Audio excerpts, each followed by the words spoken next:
already. Right before we started recording this, we were about to start praying, and then I was like, "Oh, we don't have our rings on, and we have a whole episode talking about marriage." So we're on our rings. We have our rings on now. But welcome to another episode of Naked and Unashamed with your girl Tega Taylor, and we have a guest who some of y'all have been waiting for. I was about to say all semester long, all season long. And this is his second time on the podcast ever, but first time this season, Mr. London Taylor. Do you want to introduce yourself? Tell the people who you are in case someone's watching for the first time. Yeah, my name is London Taylor, and I have the privilege of being Tega's husband. Boom! I'm married. Congrats. I'm excited that you're here today. I'm very excited to be here. Thank you for having me. Yeah. Tell me, how's your day been so far? I know we've been in the same household all day, but how's your day been? Today's been a little bit of a weird day. I slept in till like noon, which I was not really expecting to or hoping to. So it kind of like threw off my day. And I woke up at like 5:30 a.m. Yeah. And went to the living room. So we kind of like split the difference with that. Yeah. we kind of balance each other out. Uh-huh. Yeah, no, today was good. It just started off poorly, I would say. So yeah. We've also been trying to figure out food since we got back from Toronto.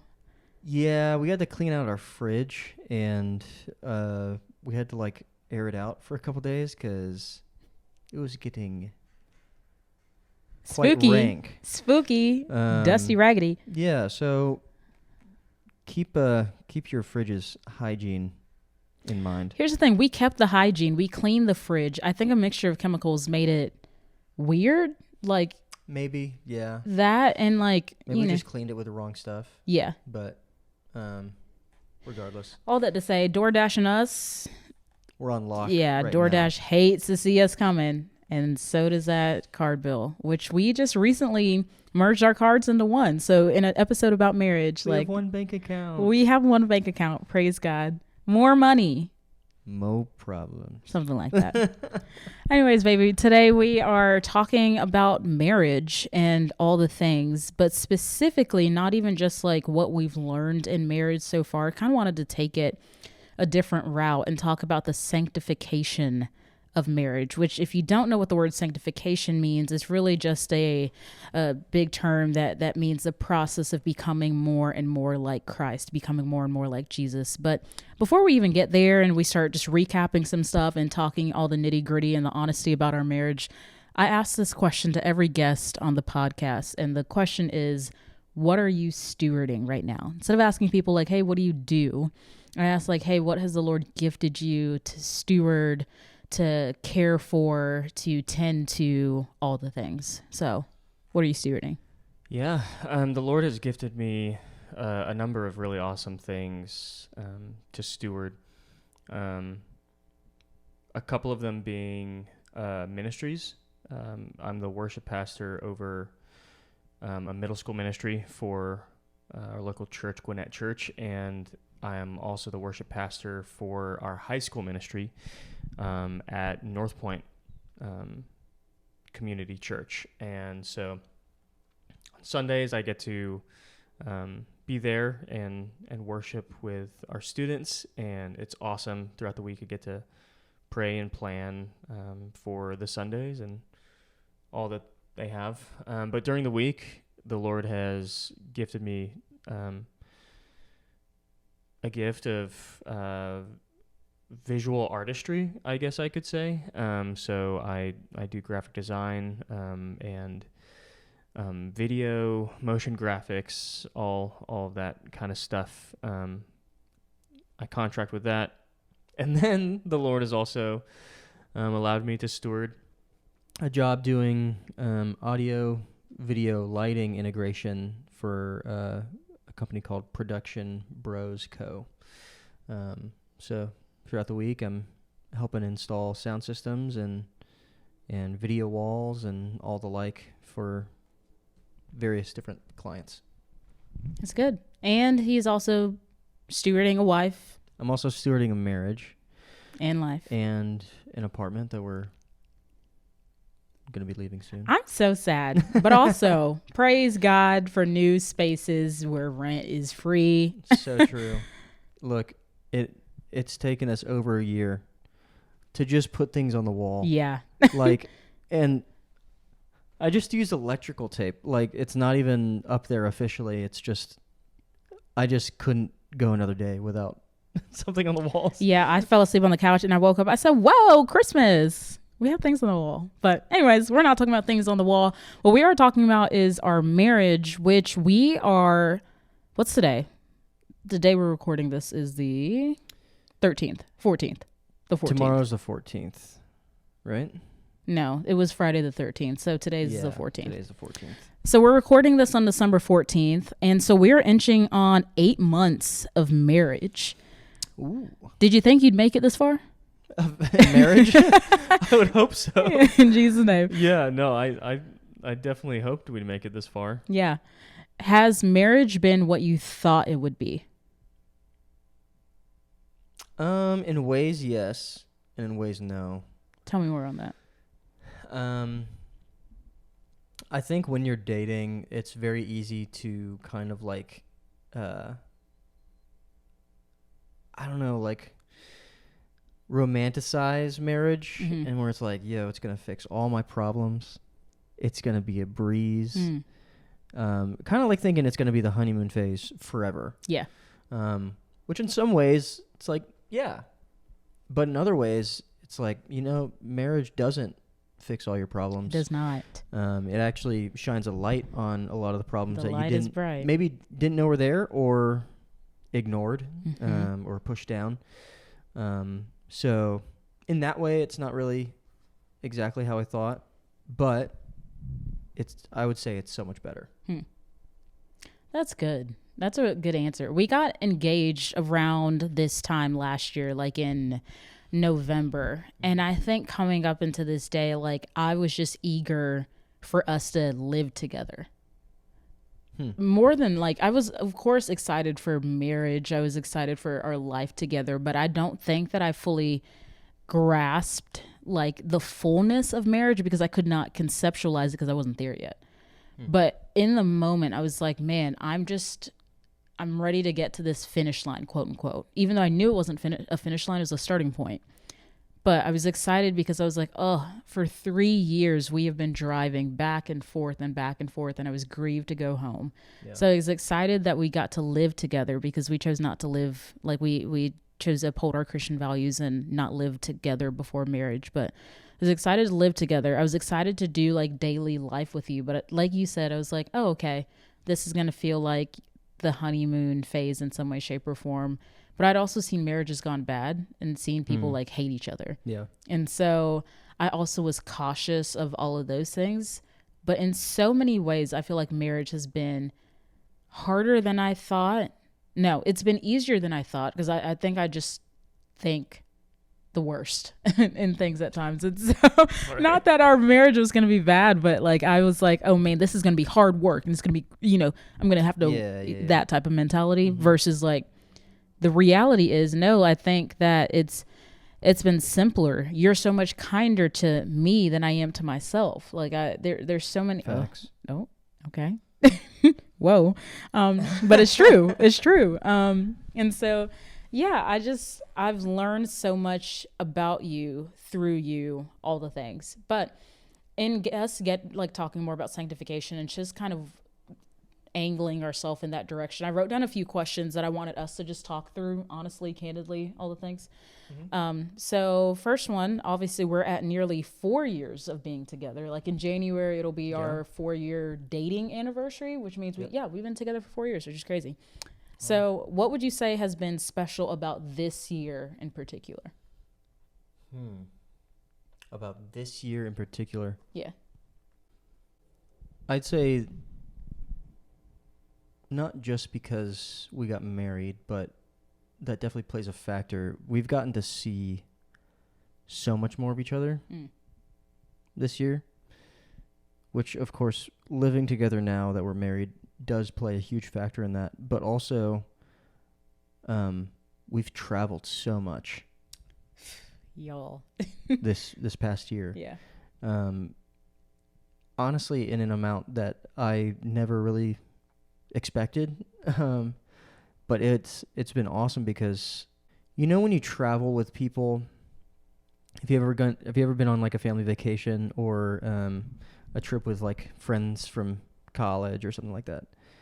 There's like a point in the trip where you stop having fun and everybody just starts like hating each other, and it's just like there's something about being around somebody for so long that it tends to be able to bring out the worst in us. Mm-hmm. It's been interesting because sure, like we've had some moments when we've been traveling or even here at home that's like, get me out of here kind of thing. Yeah. And it's like, it'll happen. But also it's been really cool to see how much we've been together and how we haven't allowed that to creep in, like resentment to creep in, Mm-hmm. Which I think is a lot to do with communication. Mm-hmm. But I'm kind of going off on a rant right now, but No, it's good. I think that it's been really cool to travel so much and to be with you so much and just get to see like all different sides. Mm-hmm. It's been really awesome. Talk to us about some of those sides before I answer the question. What sides you want to talk about? Because I've seen. How real do you want me to be? Because this is naked and unashamed, so you can say what you want. I've seen the side of Tega that is crying because she got to go to Disneyland, and I bought her Tiana, Princess Tiana. Which, if you don't know, my Mickey favorite ears. Disney princess is Princess Tiana. And I've never been to Disney in my life until we went on our honeymoon. We went to Disney on our honeymoon, and I cried. Mm-hmm. And I can't remember if this was I think it was the same night.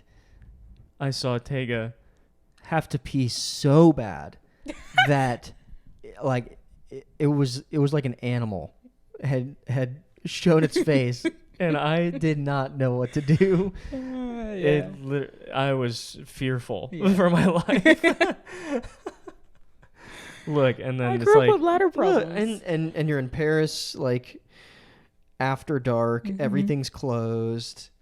But we found a restaurant that was open with that, and they were willing to let Tega come to the bathroom. Thank God. Yeah. But I've seen Tega's like very sweet and romantic side, and it's been very, very cute. And she's also got like a very like cutesy kind of side to her. That's very adorable that I love. But then there's also the side that we call the rat. That is just like, it's just crazy, y'all. Like, if you know Tega, you know. Oh, okay. Yeah. Yeah, there's many sides, all that to say. That's funny. Thank you. That was very kind. Mm-hmm. It's very sweet. I mean it. I mean it for real. Okay.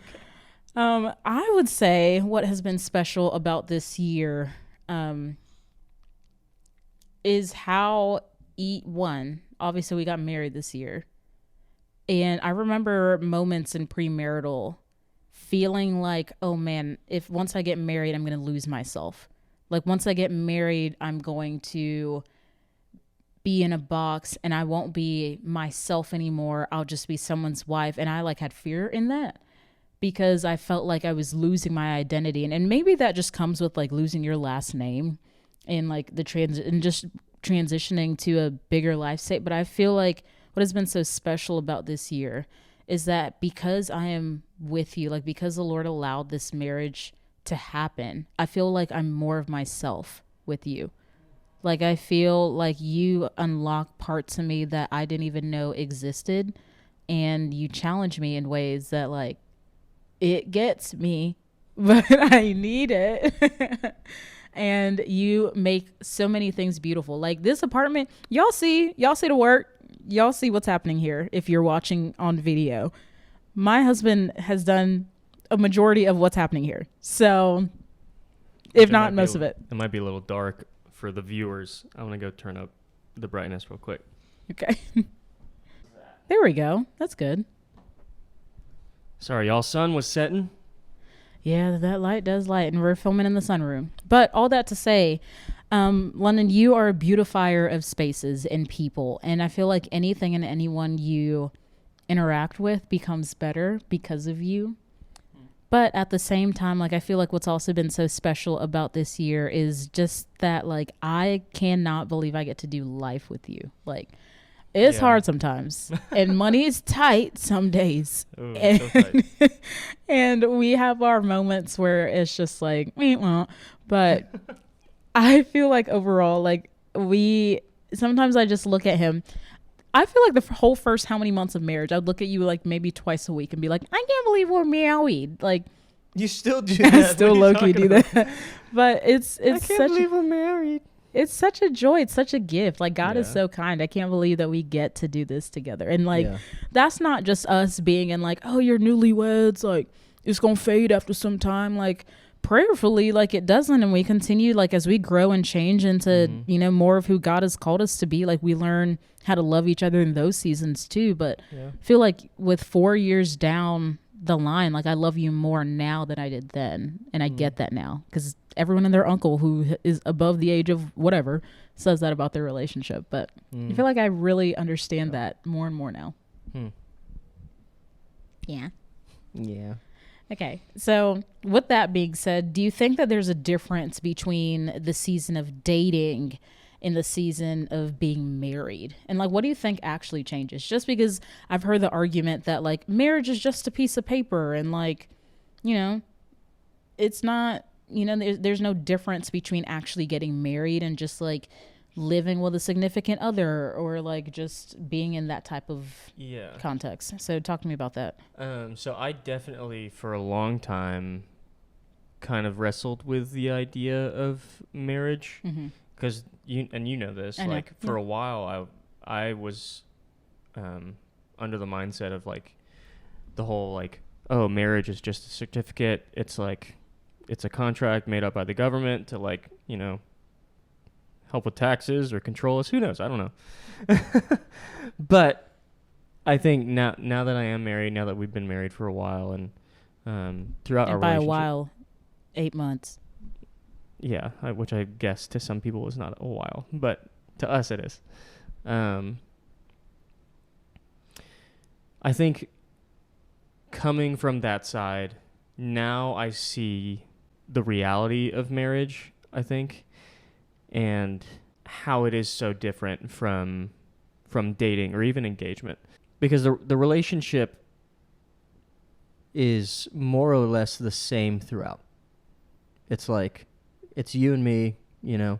Of course it changes through each like iteration, each phase of the relationship. So like the relationship changes once you get engaged versus when you're dating. It changes once you get married from engagement, but it's still the same relationship. I would argue that there's more dying to self in marriage than there is in dating. Yes. And I think that's why I would argue that there are some people who may not want to get married or who play marriage in the midst of dating. Yeah. And there's perhaps this mindset that like with marriage, like I think there's a public knowledge that like with marriage there is a bigger risk and there is for some people more to lose, and that's where like it which is so interesting. I disagree with that totally, because I think that when it comes to people trying to like cosplay marriage in their dating lives or in their like sleeping around lives, I feel like there is so much more to lose on that side of things. Right. Because what I was trying to get at earlier was that the main difference between marriage and dating is this idea of unity, right? Because marriage is a union.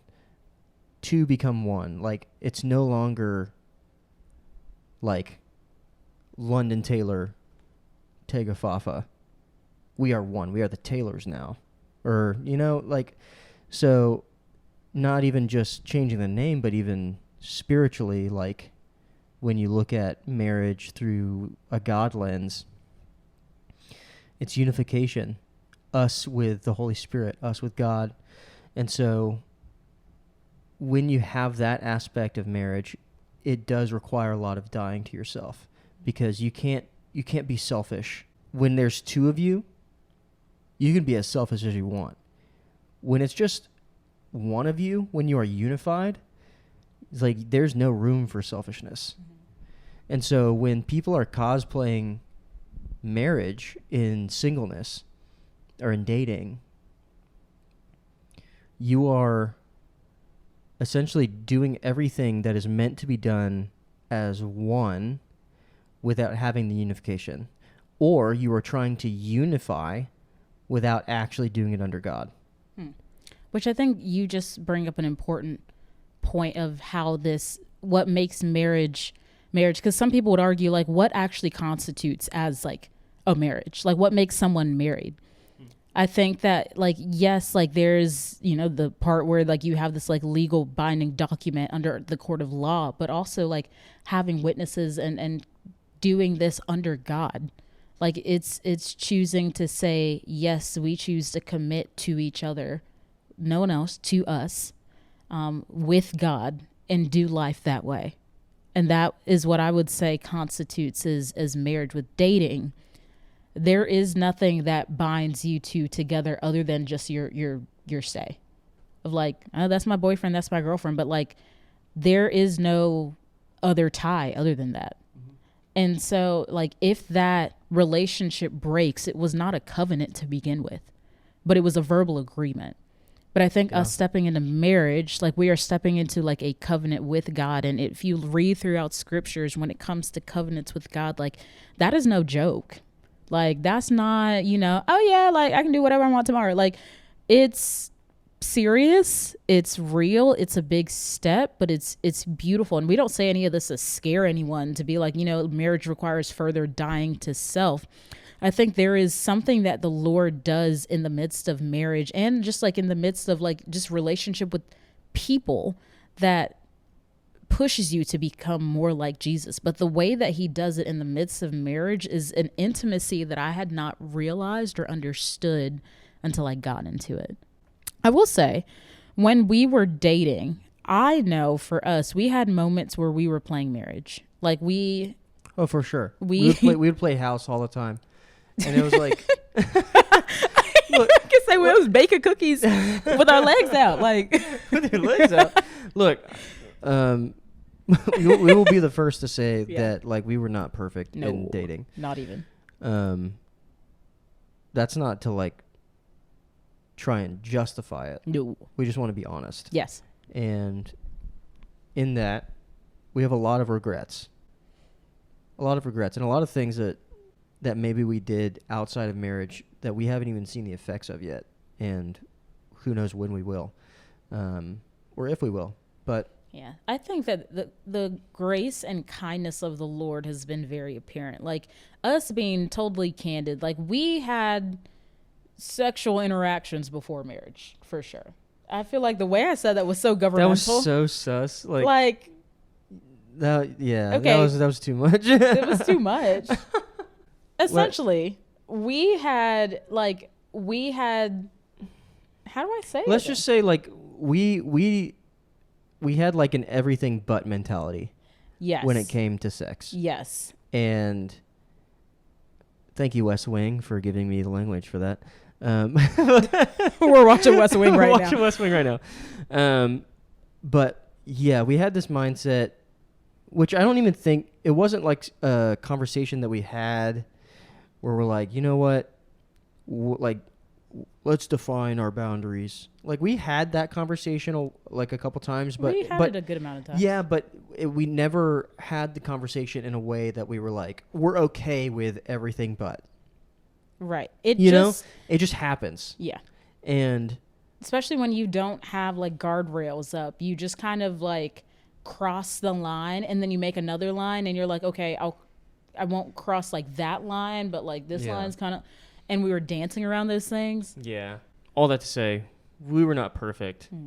If you are not perfect, it doesn't mean it's the end of the world. It doesn't mean that the Lord can't use you anymore. It doesn't mean that the Lord can't even use your relationship anymore. It does mean that you probably should, take a look at yourself, take a look at your relationship, and see what your desires are, see what, you're expecting to get from it. All that to say, though, there is a difference between dating and marriage. It's not the same in ways.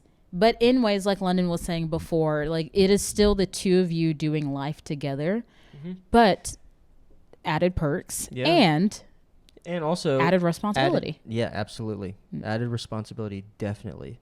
It's almost like different levels of the same video game. Like, say you're playing Mario or something. It's like whenever you enter a new world. I was gonna say a joke about Luigi, but it's let's not do this. Don't do. I'm not gonna say anything. Let's keep going. So like you enter a new world, okay, and then there's like level 1, level 2, level 3. It's the same world, but each level gets tougher. But with each level, you get more points. So it's like that's a really weird way to describe it. I see where you're going. You know what I mean? I see where you're going. Because when it comes to your relationship, it's like level 1 is dating. Once you get to engagement, level 2, it's like it's the same thing, kind of, but it's also completely different. Like you can't play it the same way you played level 1. If you try to, you will die. In the relationship, not actually, but in a video game, like you will lose a life. And with every new level, you have to adapt. You have to learn. And you can't ever think that you know what's going to happen because you don't. Let's just reflect together. How has the past 8 months gone? 8 months of marriage? Yes. How has the past 8 months of marriage been? And like, I'd love for you to like share the good, the bad, the ugly, what you've seen about yourself, what you've seen about me, what you learned about God. Like that, I feel like we can stay on here, which we can stay on here as long as we want to. But yeah, I'd love to just talk through that. Just in thinking about the past 8 months. In an overarching sense, I would say the last 8 months have been amazing. That's not to say that we haven't had hardships. We haven't had arguments. We haven't had What do we even struggles. argue about? The dumb crap. Like, the dumbest stuff. Honestly, like, am I wrong? Some of it is dumb, and some of it, like, I don't think it's dumb.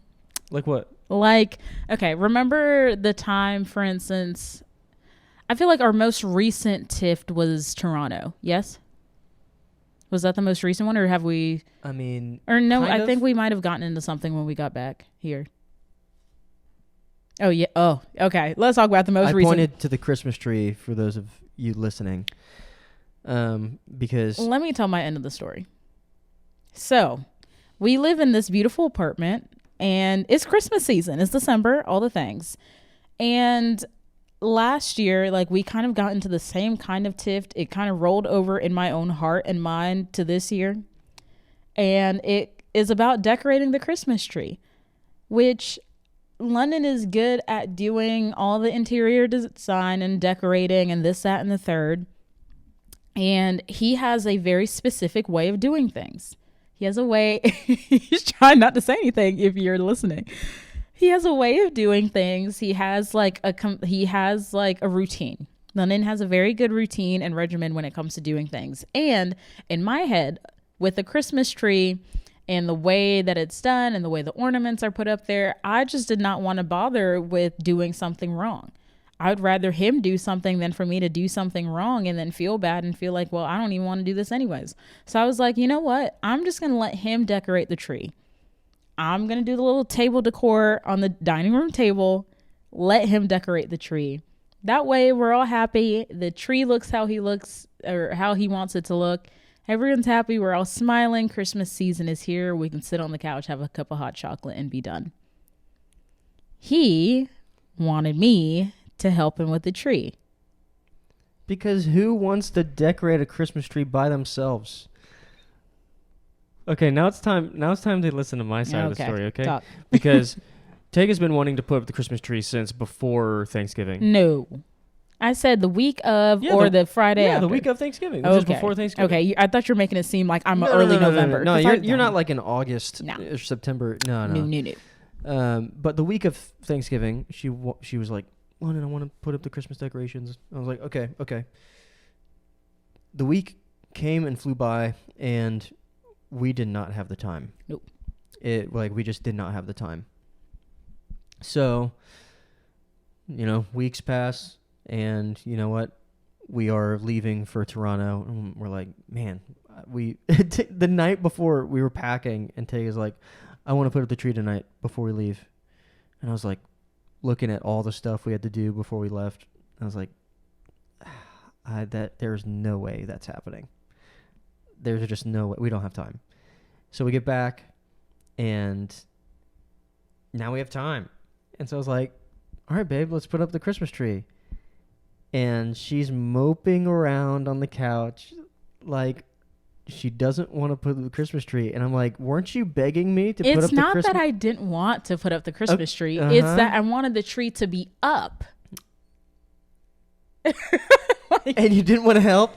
It's not that I didn't want to help. I put up the Christmas tree, and she's sitting there on the couch, and I'm like, babe, do you want to come help put up the Christmas tree? Like, put up, the tree? She's like, oh, no, you can do it.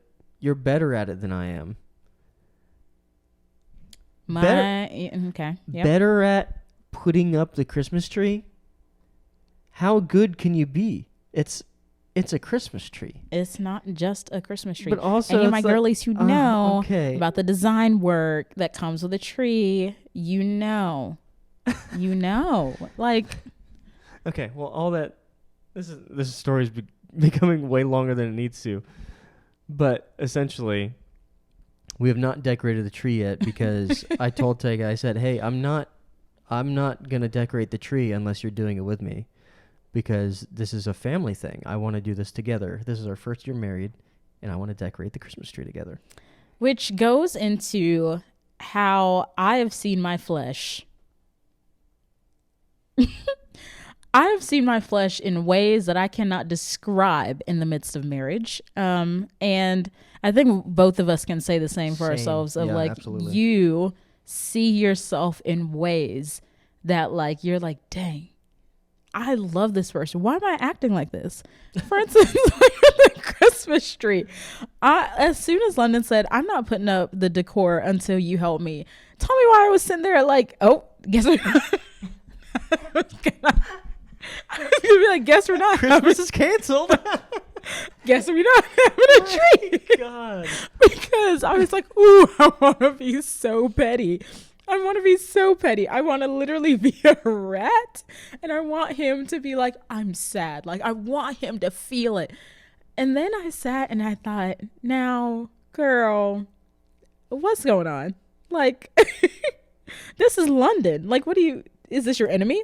This is not your enemy. What are you doing? And so the night passes, the next morning happens, and I apologize. And I'm like, okay, we'll do the treat. Together, we'll make some hot chocolate, play some Charlie Brown, all the things, which we still haven't done yet. But we need to. We're going to do it. But all that to say, yeah, that I feel like that's just which I'd love to actually dig into that. And then let's talk more about what we've seen in the past 8 months. But okay.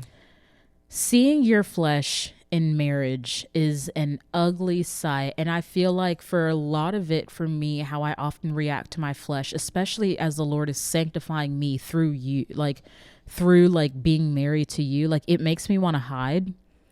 It makes me not want to Absolutely. try again. Yeah. It makes me want to give up. Like, and I feel like constantly I get into this headspace where I'm like, why is he forgiving me again?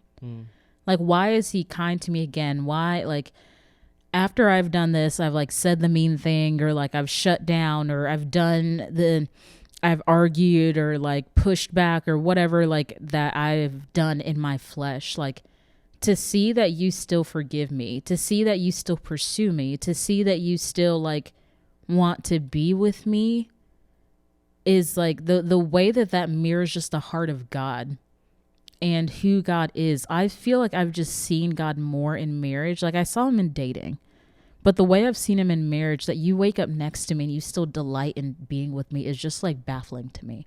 And that's not me being like, I hate myself, I'm ugly, and I'm bald. Like, but it's If you're bald listening to this, you are loved. You have purpose. You matter. Look, being bald doesn't define you. Anyways, for the shiny heads.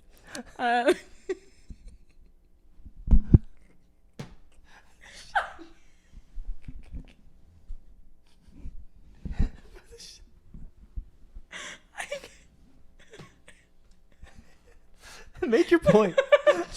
Make your point. I'm trying. Yo, this is live. So dumb. This is live together. Remember that one time in the shower? Anyways. What? You did that on camera. That's crazy. You were cutting that out. That's wild. I don't know if I'm going to cut that out. You should. We're married. Anyways.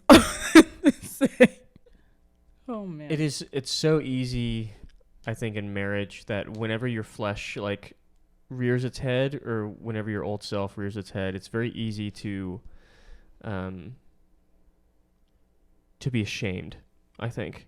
How have you seen yourself fall into that in these moments? For me, I saw it this morning. When I woke up and realized what time it was, yet still got on my phone and scrolled for like another hour, like, I was like, I don't want to make a sound. I want this bedroom door to stay closed, and I want to just hide. And where did that lead me? Nowhere. It just made me scroll for longer, and then I was in bed for longer, you know? Mm-hmm. And so it's really easy to like try and hide, but it is very difficult to hide. You can't hide in marriage. It's so tough. Yeah. And I know that there are people who do. Oh, absolutely. Which is baffling to me. Yeah.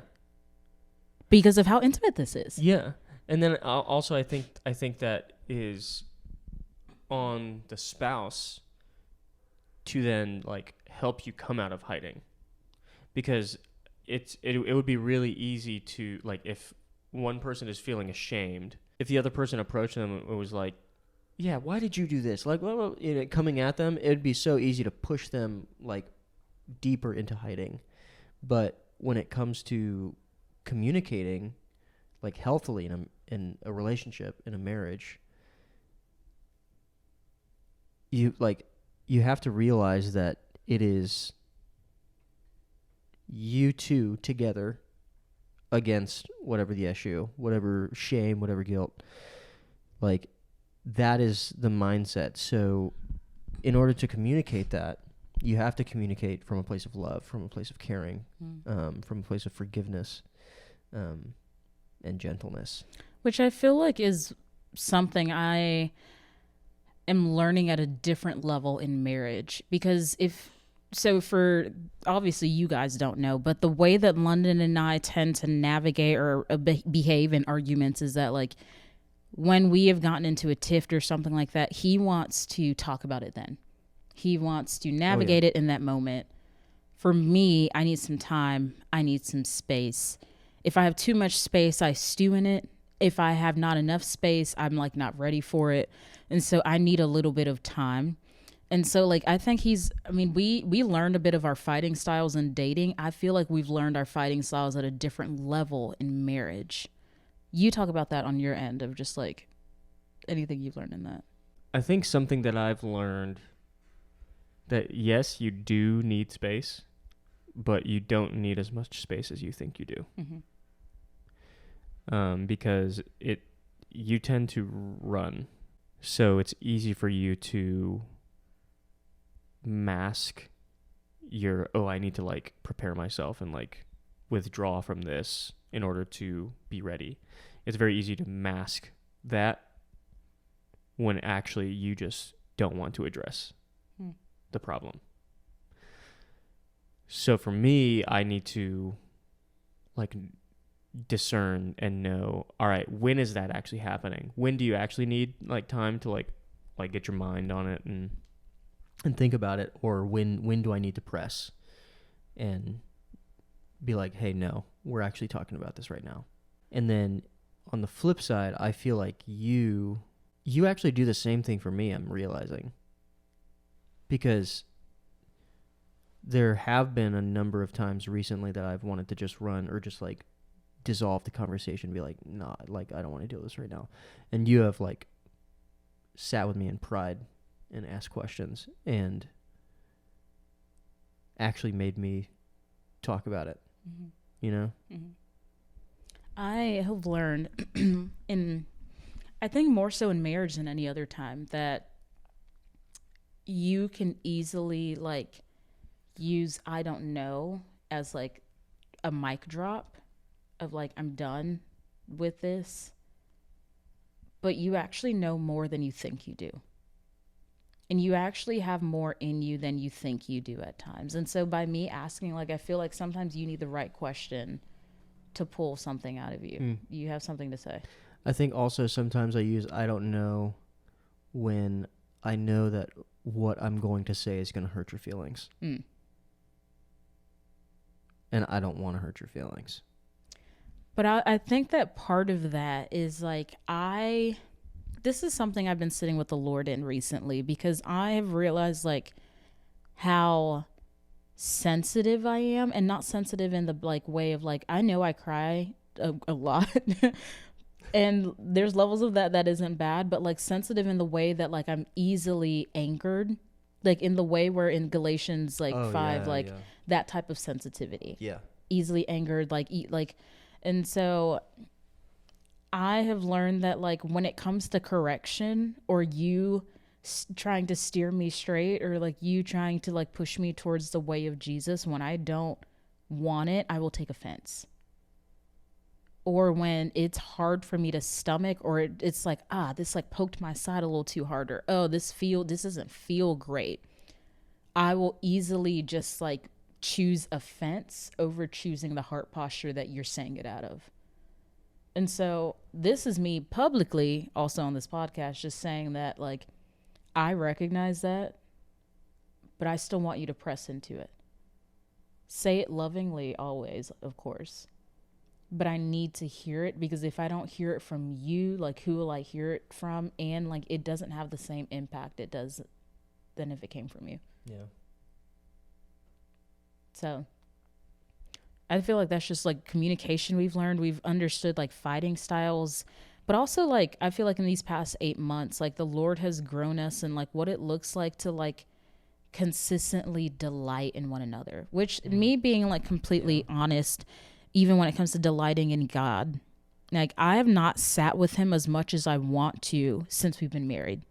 And it's like ebbs and flows. Like there's been seasons where like I'm super consistent in talking to him daily and sitting with him daily.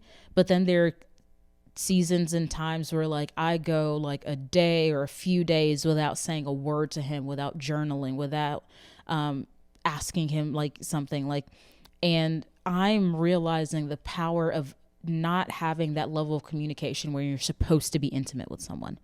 Like we're supposed to have a deep level of intimacy with the Lord. And I understand that if I go like a day without talking to you, how that can hurt our intimacy. But the same thing with the Lord of like, if we're supposed to be closer with the Lord than we are with each other, then like, what am I doing? Yeah. You know what I mean? Yeah. You have any thoughts on that? I was actually going to say that something that I've kind of like noticed in our marriage, just like watching you, that's actually something that you inspire me in, because I feel like you are actually really good at it, is being consistent with the Lord, and in scripture and prayer. You do a lot of like studies and stuff like that, and I do not. I don't really do studies. If I'm reading the Bible, I'm just reading the Bible. But I was going to say that that's actually something that you inspire me in. So. It's very kind to hear. It's a work in process, work in progress. That's it. Yeah. A work in progress. And so thank you for saying that. I want to, especially like as we're closing out this year, going into another year, I want to delight in the Lord in ways that like I can't even fathom. Like I'm about to start reading Drawing Near by John Bevere and sit in, just sit in the Gospels and sit in the Old Testament again, just to sit in the nearness of God. Learn him, study him, sit with him, and not just like study his provisions, but like who is he? And I don't know. I feel like recently it's just dawned on me of like, oh man, if I can't go like a day without talking to London, what makes me think I can go a day without talking to the Lord? Because my lack of communication and conversation and like sitting with him affects how I love you. Yeah. It affects how I love you deeply. Like I have realized and seen that there have been more days where I just act out of my flesh because I didn't sit with the Father, or I am not loving to you because I didn't sit at the feet of Jesus, or like I chose me over us because I didn't follow the leading of the Holy Spirit. And I think I like joked, at a point in time early in marriage when I started to see all these things where I'm like, dang, Lord, another lesson every day. Like, I feel like I just learned something yesterday. You already got another thing again. But it's like, man, that is so beautiful that like, what a gift it is to be trusted that the Lord's like, no, I'm going to continue to mold you and shape you because I know who you are. Like, I know exactly who you are. Yeah. And what you're showing up as is not you. But you can show up as who you've been called to be. Just let me do my work. And that's been hard to realize. Some days are easier than others, but like it has been a beautiful thing in marriage to let God do his work and to look at myself look at myself now and look at myself who I was in January and be like, oh, he's done some work. So why marriage? Like what, I know earlier we talked about like the difference between dating and marriage. But now I kind of want to talk about like what is the point of marriage like biblically? Like what if we're talking about how like marriage allows us to look more like Jesus? Like why is that even important? I mean, I think you just said it right there. The purpose of marriage is to mirror the Trinity. Is to mirror the Holy Spirit, like Jesus, God, like Father, Son, Holy Spirit. And it is to result in us looking more like God. But how do you think that affects like the world around us? Because we live in a society where like marriage does not always look good, doesn't look like appetizing. Yeah. It doesn't look like something that like people desire. So how can us looking like God like shift the spaces around us? It can change everything, because when you have so many bad examples of marriage around us, like whether that's like, I don't know, people that we personally know or just couples that we see in culture, like celebrities, stuff like that. We see people doing it so poorly, doing it the right way and actually like leaning on God and making God the focus of your marriage will actually change everything for people around you, for your children, for generations. No, you were saying that, and it just reminded me of, again, the passage in 1 Corinthians that I feel like people read all the time for weddings of the passage about love. Yeah. But in context, like Paul is talking to a church who sees himself as better than everyone else because of the giftings that they have and because of how they show up in the church. And he starts off this passage in 1 Corinthians 13. He says, if I could speak all the languages of earth and of angels, but didn't love others, I would only be a noisy gong or a clanging cymbal. And he continues, but I want to read specifically in 1 Corinthians 13, 4 through 7. And I want to talk about this through the context of how this is not often the picture that marriage is painted with. But Paul writes, love is patient and kind. Love is not jealous or boastful or proud or rude. It does not demand its own way. It is not irritable, and it keeps no record of being wronged. It does not rejoice about injustice, but rejoices whenever the truth wins out. Love never gives up, never loses faith, is always hopeful, and endures through every circumstance. That is not what we see in today. Absolutely not. And I think what grieves me is the fact that like God actually created the institution of marriage to look like him, which is to look like this, to have two people who are together, who are patient with one another, two people who are together, who are kind to one another, who are not jealous of one another, who don't boast. They're not proud. They're not rude. They're not selfish and demand their own way. They're not irritable. They don't keep records of being wrong. They don't rejoice about injustice. They rejoice when the truth wins out. They don't give up. They don't lose faith. They're hopeful. They endure through every circumstance. And as believers and as two Christ followers who are married to one another, like this is what I want to emulate. Yeah. Like I think that that's where the power of marriage and like looking like you know, the Father, Son, and Spirit like has its impact is that when we see couples who do this well, and not perfectly, but do this well, we're like, man, like this is what I want. Like no one desires to have a marriage where all there is like abuse and infidelity and pain and all the things, but people do aspire to have a marriage where through hard things you grow together and, you know, you fight for one another. And like, even in arguments, like you're transparent and you're honest about things when they're not great, but you still choose each other at the end of the day. And so I don't know. I want that for us. I feel like we've been so far doing a decent job. I don't want to be like, yeah, we've been doing it. I mean, yeah, but I don't think we're doing a poor job.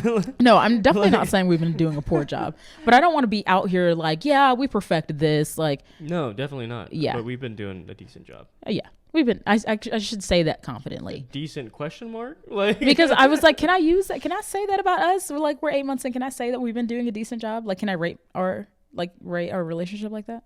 Who else can? You're right. Wow. That was the word. Who else can? That kind of ate, baby. Yeah, no, that was good. Man. Okay, last thing. What would be your word of advice to someone who is single, someone who is dating, and the person who desires marriage? What would you say as an encouragement about marriage and just about like their season of life? I would say to the single person, don't try to speed run your way to marriage. Some of the like best things that you can do and in the most fruitful times that you can have are building up to marriage, and then your marriage gets to compound onto that. Because I know so many young people who they like really desire marriage. They really desire that level of intimacy. If you rush it, it will not be the quality that you desire. If you microwave a pizza, it is not going to be the same as if you put that thing in the oven. Air fryer for me. Or the air fryer, I guess. But if you try to rush it, there's a very good chance that the quality will not be where you want it to be. So don't rush it. It's out there for you. Like, be faithful with what the Lord has given you, and He'll bless that. He'll honor that. So be patient. For our friends who are dating currently, don't date aimlessly. I feel like it's really easy, especially nowadays, to date like nonchalantly, with no goals in mind, with no end in mind. I would say if you are in a relationship and your partner, you look at them, you're like, they are not end game. It's like, why are you doing it then? What's the purpose? Because you feel like you're being left out. Your friends are dating and you feel like you're being left behind. Relationships, dating, they should all have a purpose. And you need to know that purpose like before or as you go into it. I don't know. That kind of feels like I was just like, don't do drugs, kids. Yeah. So I don't know if any of that was good. No, I think it was great, baby. But yeah. I would say that my advice is I'm going to actually read straight from Hebrews 12, and I'm going to read verses 5 through 12. So bear with me. It's going to be good because scripture always is good. But I would say this for actually all categories of whether you're single, whether you're dating, whether you're engaged, whether you're single and you want to be married, whether you have no desire for marriage, but you want to understand. Like, I feel like this is helpful in all seasons. So the writer of Hebrews says, Hebrews 12:5, he says, "And have you forgotten the encouraging words God spoke to you as his children? He said, 'My child, don't make light of the Lord's discipline, and don't give up when he corrects you. For the Lord disciplines those he loves, and he punishes each one he accepts as his child. As you endure this divine discipline, remember that God is treating you as his own children. Whoever heard of a child who is never disciplined by its father? If God doesn't discipline you as he does all of his children, it means that you are illegitimate and are not really his children at all. Since we respected our earthly fathers who disciplined us, shouldn't we submit even more to the discipline of the Father of our spirits and live forever? For our earthly fathers disciplined us for a few years, doing the best they knew how. But God's discipline is always good for us, so that we might share in his holiness." Here's the part. Listen. "No discipline is enjoyable while it is happening. It's painful. But afterward, there will be a peaceful harvest of right living for those who are trained by this way. So take a new grip with your tired hands and strengthen your weak knees. Mark out a straight path for your feet so that those who are weak and lame will not fall but become strong." Take, what the heck are you talking about? Why is discipline your advice? I think that in seasons of singleness, of dating, of engagement, and even in marriage, it will feel as though the Lord is developing something in you that is painful. And it will not make sense in the moment at times, and it'll feel really hard, and you'll be discouraged at times of like, God, am I just like, will I never get things right? Hebrews here is telling us to take heart and to be encouraged because God is molding us to look more like Jesus. And whether he does that through the person you're with in marriage, whether he does that in your singleness, whether he does that in your dating, we should take delight in knowing that through it all, he's making us to look more like Jesus. And so if you are single and you're like wondering, like, when is my person coming? Like the Lord is still going to develop you in that season. Whether you're dating, the Lord is still going to develop you in that season. And for my people who are married, the Lord is still going to develop you in that season because he loves you and he wants you to look, because ultimately, like, the goal isn't just like, oh yeah, like I want to have sex and flip and like, do cartwheels, whatever.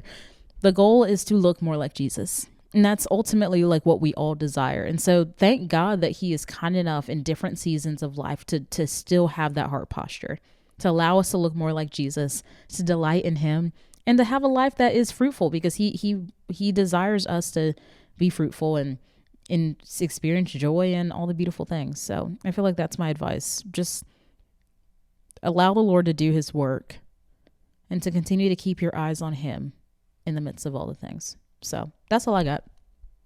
You got anything else? No. All right. Nothing. That's it. That's all I got for you. Love you. That's it. Toodles. Bye. See ya.